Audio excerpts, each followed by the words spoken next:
Em julho de 2017, o país perdeu um dos maiores sindicalistas da sua história, Augusto Campos. Em plena ditadura, ele conquistou o Sindicato dos Bancários de São Paulo, incentivou a democracia em sindicatos de outras categorias e também trabalhou pelos movimentos sociais. Sua trajetória política e sindical é de extrema importância para a história do país. Em tempos bicudos, como estamos vivendo agora, onde a nossa democracia está ameaçada a cada segundo com tramóias na Câmara e no Senado para privilegiar pequenos grupos, falar de Augusto Campos é falar que o Brasil tem sim como acabar com as desigualdades sociais, que o Brasil tem sim como retomar o crescimento sem prejudicar os desfavorecidos. O Olhar TVT de hoje é um documentário sobre a história desse brasileiro que sempre trabalhou nos bastidores, longe dos holofotes.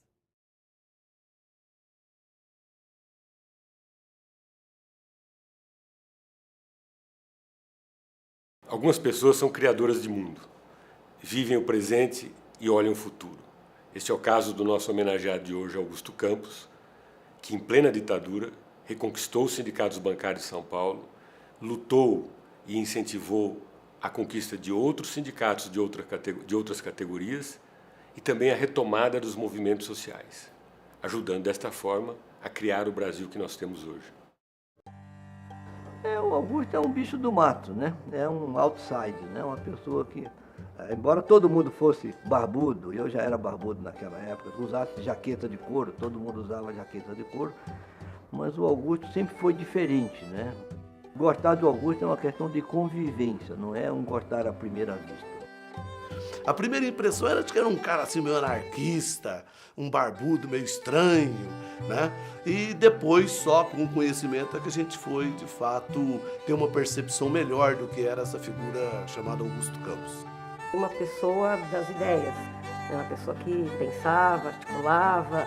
O pensar dele, né, numa ação, numa composição, numa estratégia, a democracia sempre caminhou junto. O Augusto é aquela pessoa que entra numa mata, um lugar fechado, ele não se preocupa só de achar um caminho, ele se preocupa de achar o caminho e abrir espaço para que mais gente venha atrás dele. Eu tenho o Antônio Augusto como o primeiro amigo que me empurrou para ser alguém na vida. Não me lembro dele exaltado nunca, e nunca reivindicando nada. Era um menino assim, pacato, tranquilo. Eu vivi em Altinópolis, é uma cidade a uns 60 quilômetros de Ribeirão Preto, mas muito próxima de Minas Gerais. O que eu lembro bastante e que marcou demais é que a gente tinha muito espaço, né? A casa, mesmo que fosse uma casa de classe média baixa, o quintal era enorme. Eu tinha manga, tinha parreira, sabe, tinha laranja. A gente fazia brinquedo imaginário, como toda criança faz. E era nós dois ali fazendo curralzinho com madeira, pondo perninha nas laranjas, que era vaca, cavalo. Quando a gente vai para Ribeirão, isso daí é cortado. E aí a minha família, para se sustentar, minha mãe passou a ter uma pensão. E ele ajudou muito ela. Aí ele estudava e o tempo que ele ficava em casa ele ajudou. Aí eu trabalhei num cartório como office boy, né? E depois que eu saí desse cartório, eu fui trabalhar, depois de uns 2 anos, eu fui trabalhar num banco. E aí, acho que era campanha salarial, e eles decretaram greve. A volta dessa greve para o trabalho foi a coisa que mais me marcou. Porque tinha um funcionário que eu tinha sido admitido e teve um funcionário que ele era tuberculoso. E ele estava há 1 ano, 2 anos se tratando. E quando estourou a greve, um mês antes de estourar a greve, ele reassumiu. E uma das primeiras pessoas a ser mandada embora foi ele. ele e eu. Quer dizer, eu ficava bravo, mas, pô, nunca tinha tido um emprego assim, né?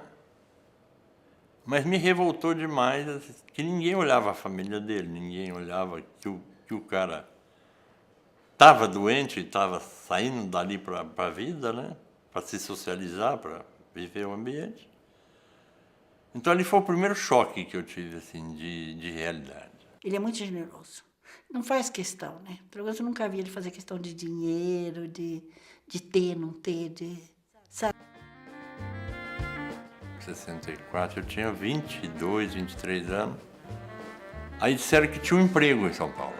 Mas tinha um emprego, quer dizer, não era para eu vir procurar, não. Já tinha um emprego em São Paulo. Então eu vim como veio, sei lá, eu acho que 90% do povo de São Paulo, né? Que veio para trabalhar. Então aí eu passei no vestibular da economia, para cursar economia, e passei no concurso do Banespa.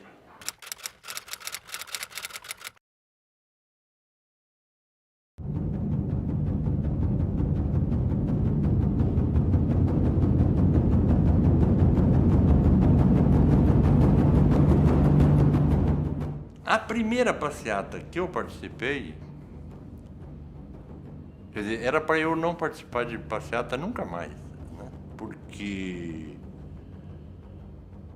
a passeata foi indo e parou lá em frente à Secretaria da Fazenda, ali no começo da Rangel Pestana. Aí quando nós chegamos em frente à Secretaria da Fazenda, senta, tem que sentar. Aí o pessoal passou a sentar. Mas aí a polícia não se fez de rogada. Chegou, mas o que ela bateu não foi brincadeira. O que ela pegou a gente, mas deu de cacetada. E a gente participa bastante nisso, com uma discussão bem clara, né? Com as bandeiras do movimento estudantil. E aí você foi atingindo um negócio que eu não sei quando a gente vai atingir outra vez, que você começa a buscar uma luta unitária, que é a luta contra a ditadura. A decisão mais difícil da vida dele foi quando ele estava na USP, o pessoal começou, veio o Médici, fechou com a AI-5, né?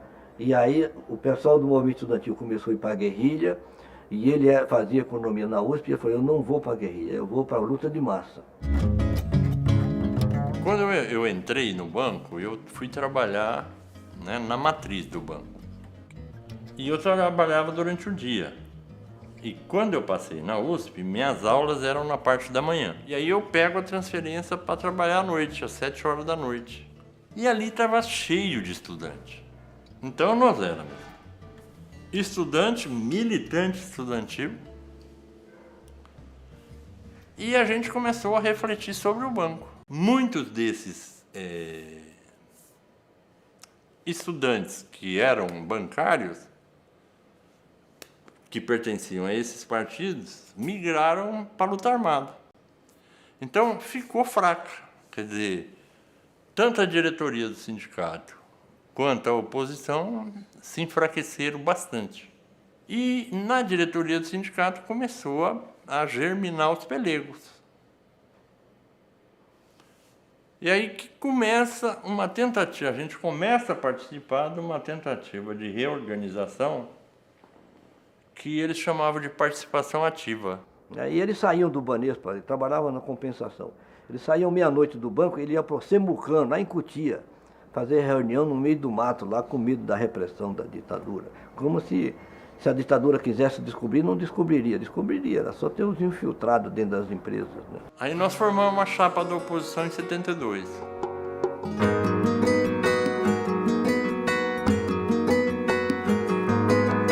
Em 72 era Médici, né?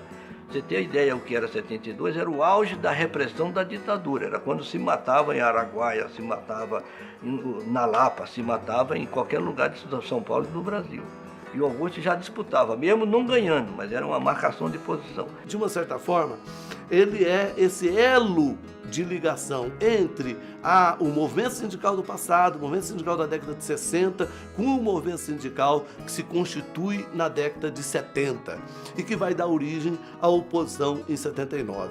A grande característica nisso foi a gente fazer uma oposição lá dentro, né? A gente não ficava fustigando e correndo, né?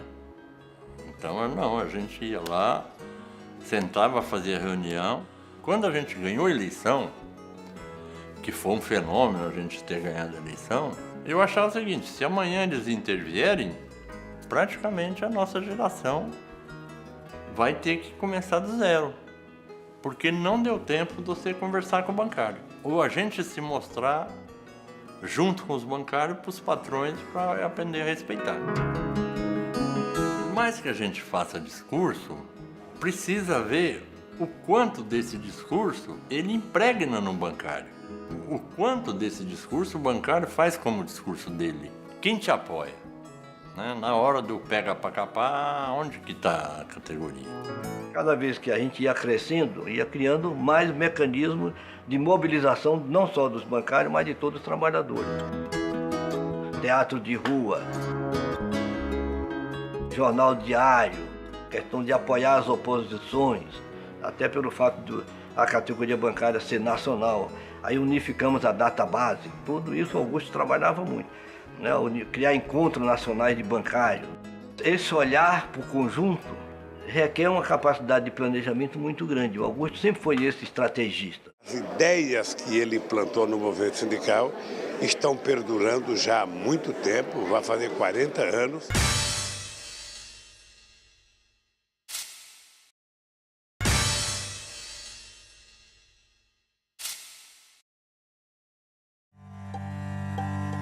Acho que Augusto Campos eu poderia traduzir como um educador organizador que recupera o teatro do oprimido do Boal, recupera a educação, a pedagogia do oprimido de Paulo Freire e que insere na nossa estratégia o conceito de disputa de hegemonia e ocupação de trincheiras de Gramsci. Não sei se ele leu esses caras, se algum dia ele se referiu, mas se você olhar o que Augusto Campos conduz e a forma dele conduzir, você vai perceber que esse é o centro da prática dele.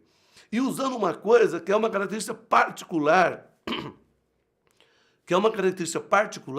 e praticamente distintiva do Augusto em relação a quase todos os dirigentes que eu conheci. Eu costumo dizer que o Augusto usava uma maiêutica própria, né?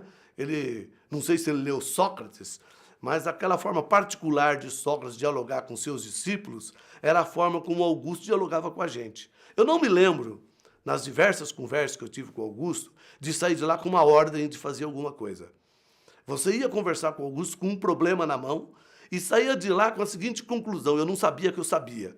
Ou seja, ele ia conversando com você, você ia descobrindo e saía de lá convicto de que você sabia um caminho para fazer e ia tocar o caminho. Isso aumentava muito a nossa autoestima, provocava um processo de reflexão, e eu acho que é isso que tornou Augusto uma pessoa que aglutinava pessoas ao seu redor.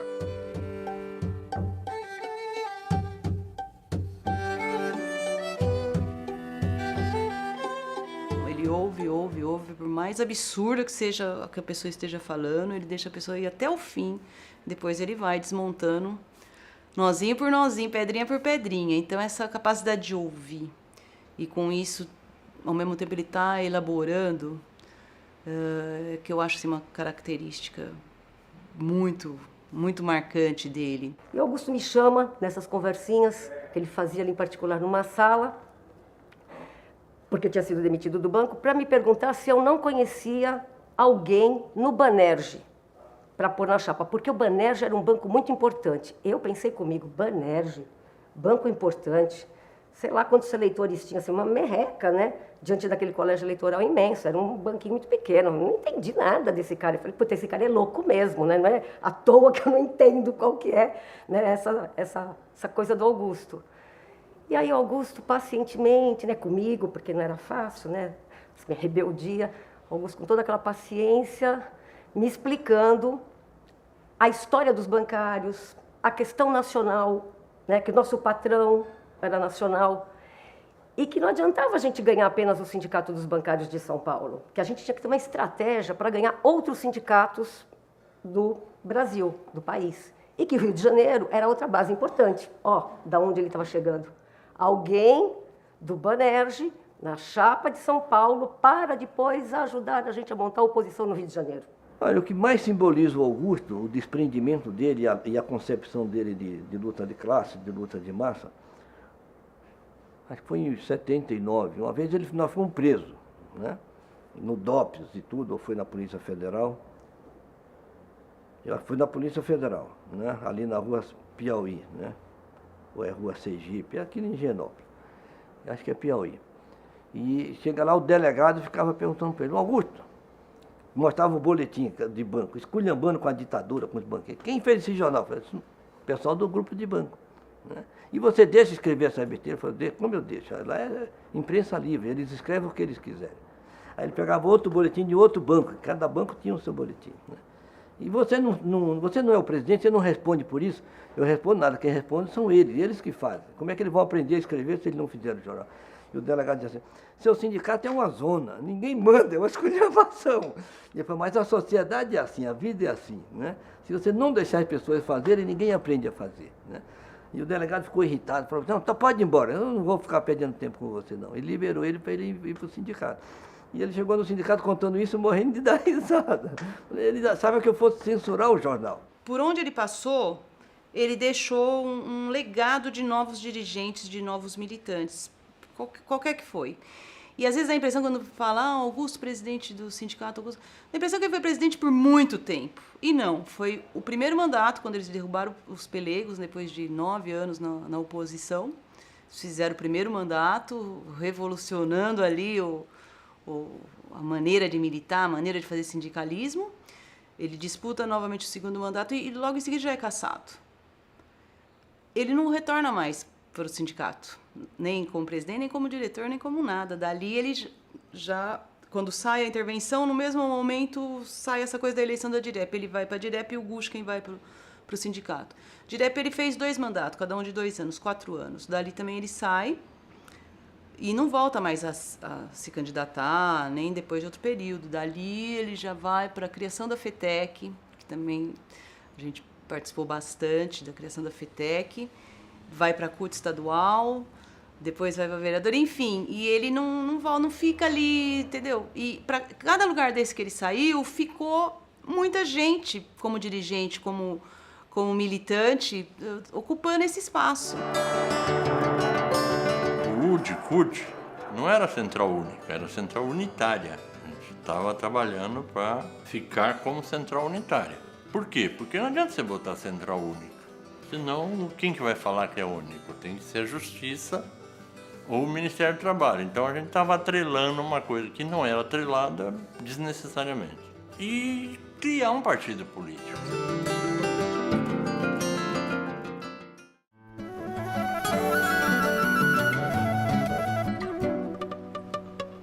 Aquela unidade contra a ditadura que a gente conseguiu, hoje ela está mais ou menos fragmentada.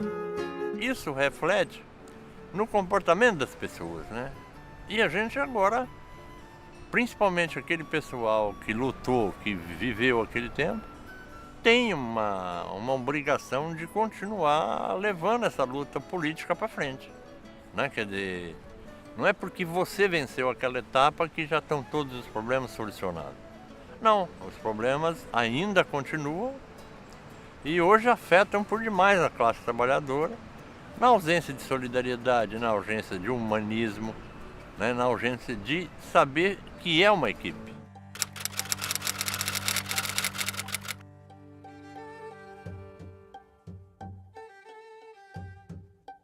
Infelizmente nós perdemos aí um companheiro de luta, mas a gente ao mesmo tempo se sente grato pelo legado que ele deixou e pela história que ele deixou no movimento sindical com os trabalhadores e trabalhadoras do Brasil. Não queria só presidir o Sindicato dos Bancários e se preocupar só com os bancários.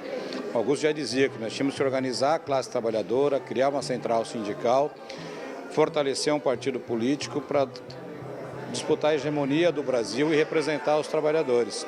Sem dúvida, perdemos hoje um grande líder. E ele foi um grande homem, uma pessoa que fez sua parte, né, que cumpriu uma tarefa muito bonita aqui e que infelizmente está partindo num momento em que a gente está vendo o Brasil sendo atacado duramente, os direitos trabalhistas sendo atacados, a democracia sendo atacada, o que nos coloca aí a obrigação de continuar a luta dele. E nós perdemos um companheiro que, embora tenha a sua carne vá partir, a verdade é que as ideias que ele plantou no movimento sindical estão perdurando já há muito tempo, vai fazer 40 anos, portanto, eu não poderia deixar de me despedir do meu companheiro Augusto, sabe, no último momento dele aqui na Terra.